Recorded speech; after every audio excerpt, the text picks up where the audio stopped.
We just finished this consultation up and we're gonna take a look at kind of what we talked about. The one main thing is knowing that we want a patio.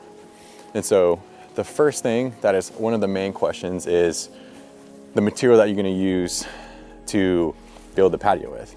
So I tell everybody, typically you have about 4 options. You have, and I'm gonna give this to you based off of price. So at the top, you're gonna have travertine, then you're gonna have pavers, then you're gonna have stamped concrete, and then you're gonna have brush finished concrete. Along somewhere up in that pavers travertine area, you also have flagstone patio as well. So realistically, you do have 5 different options. From speaking with this client, we've started to go more towards the paver option.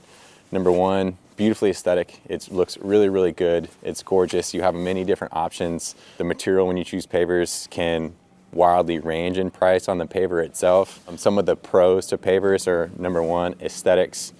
Number 2, it is low maintenance.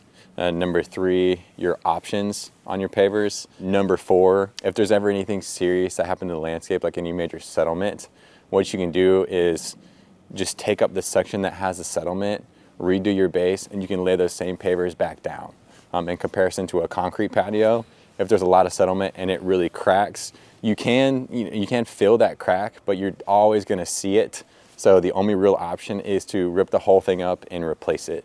People will ask me, hey, can you just cut out this section and replace that section? Yes, you can. However, most stamped concrete has a color in it.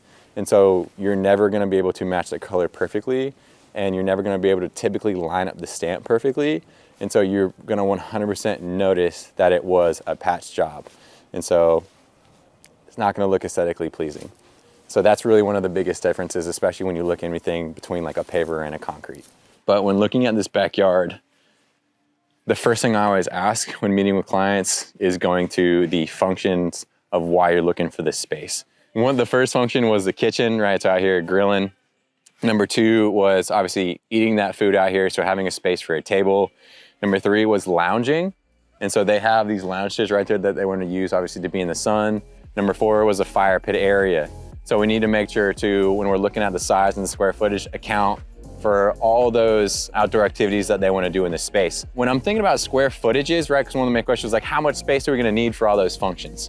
I'm going to look at it like this. Starting with the fire pit area. If you're doing a circular fire pit area, my recommendation is a minimum of a 14-foot diameter, because that's going to give you enough room barely for your seating, a little bit of scoot room.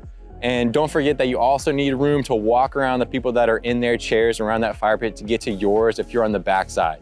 So minimum, you're gonna need to be at 14 foot. My sweet spot, 16 to 18 foot is my recommendation. That's the sweet spot. So again, you have room for your chairs, you have room to scoot back because your fire pit's gonna get hot, but more importantly, you're gonna have enough room to where people feel comfortable to walk around others with their chair to get to theirs on the backside. That's gonna typically be somewhere around 175 to like low 200 square feet for the section of your fire pit. Along the left side of what they want the kitchen, or excuse me, the grill, because they're not gonna do a built-in kitchen, they're just gonna put their grill back here. You know, I'm ballparking, you're gonna want like about at least minimum a 10 by 5 foot space or so. So you're about 50 square feet just to stand there and cook. So you have 200 plus a 50, you're at 250. You're really gonna want a minimum 10 by 12 area for a table and some sitting for some outdoor eating, so you're at 120.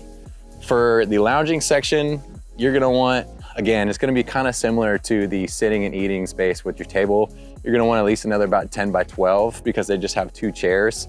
So you're gonna add another 120 square foot. At that point, you're at 490. Most importantly, what you definitely wanna make sure you account for is not just the square footage for the spaces that you're gonna have in relation to the function, but enough room to make sure that they have their own areas, creating enough walking space between them. Right, you don't want to feel cramped because that can happen really quickly. The last thing you want is to have this brand new space built, you put the money into it, you walk out and you just feel way too cramped, because it's a lot less expensive to add square footage while you're working on that project versus adding it down the road.